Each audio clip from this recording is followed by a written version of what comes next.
So hi, it's great inspiring speech that we just heard, and I wondered if you, before you met our audience, did you have any idea how many people in Montana were involved in tobacco use prevention?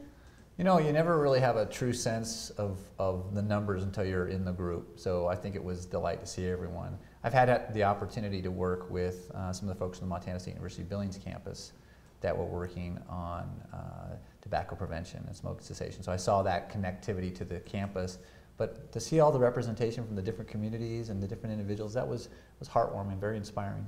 Great. Yeah, as you probably are aware, this last year we implemented our Clean Indoor Air Act fully, where all the buildings and public buildings are supposed to be smoke-free now. How do you find yourself working with policy, and how can we better make the state of Montana accept this policy on an ongoing basis and accept it as their policy? What do you think we could do better? Well, that's a great question, because we live that every day as a smoke-free campus in the medical corridor here in Billings. We were really good, I think, at being clear about what we wanted, so announcing the policy. And now we realize that it has to go beyond just administering. It actually has to create a connection. The rationale behind it needs to be, I think, exposed more. So I think for us right now, and this may apply to other parts of the state, is really shedding a light on the good that this has created. The other day I was in an employee meeting, and unsolicited, one of our staff members stood up and said, you know, I was a person who fought that policy initially. You know, my picture was captured on one of the local papers as a smoker, and shortly after that she made the decision to quit smoking.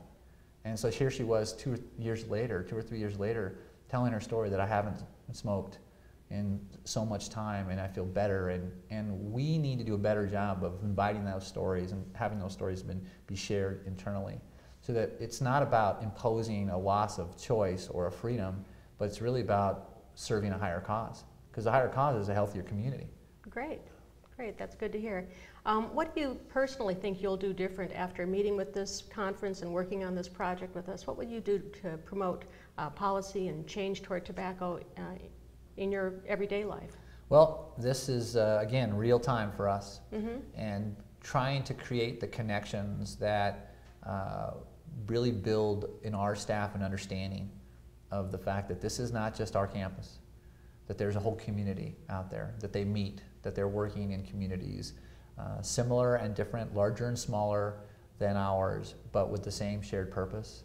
So for me, I think I have an opportunity to do that, and in my role I get a chance to be in front of leaders and our staff on a regular basis. So that story in and of itself I'll be able to share in multiple levels.